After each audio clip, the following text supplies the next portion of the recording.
operator of MetalHead Kustoms. This 1955 Mercedes 210 is the latest project going out the door tomorrow morning.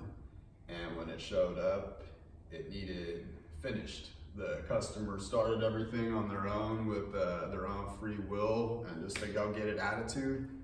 And they did really, really well for never working on a car in their life. But then they got to a standstill and they gave me a call. We hooked them up, the MetalHead Kustoms Signature Series. In the back has a C3 Corvette rear suspension, stock cross member that was heavily modified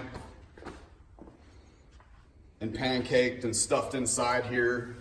And I kept a couple things in consideration while doing that. I wanted to build a mount for the fuel tank and the battery, so everything's sitting right over axle center line. And plus it's just race inspired, so when you pop the trunk, you really know what's going on because all you see is a fuel cell and a battery. And the Sharkbite kit in the rear eliminated the transverse leaf spring with dual adjustable coilovers and gives us tons of adjustability, 2 inches up or down.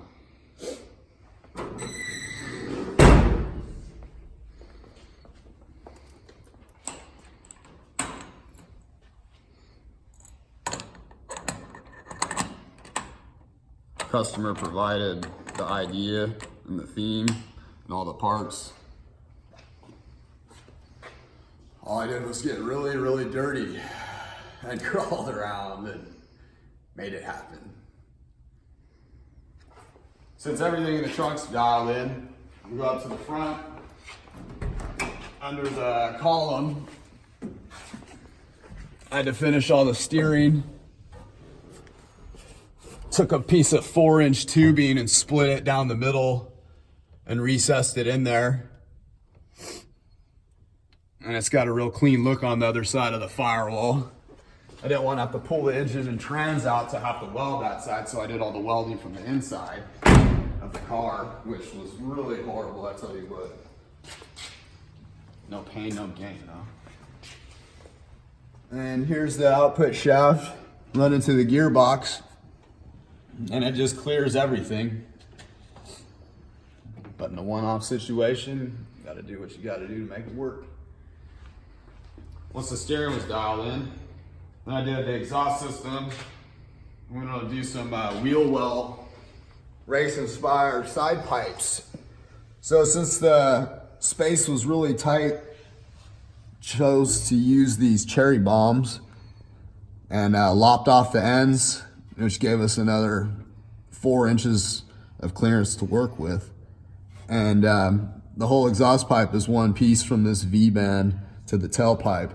All you have to do is just drop these 2 nuts here, that V-band, and then 2 rubber mounts below, and the whole pipe will fall off all the way to the rear.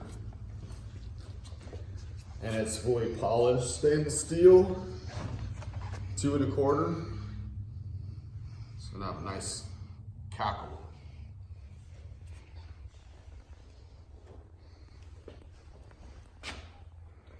And all this car needs now is wired brake lines, a drive shaft,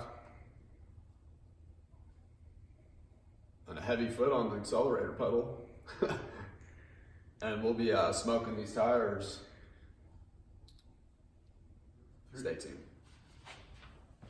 We here at MetalHead Kustoms would like to thank you for watching this video.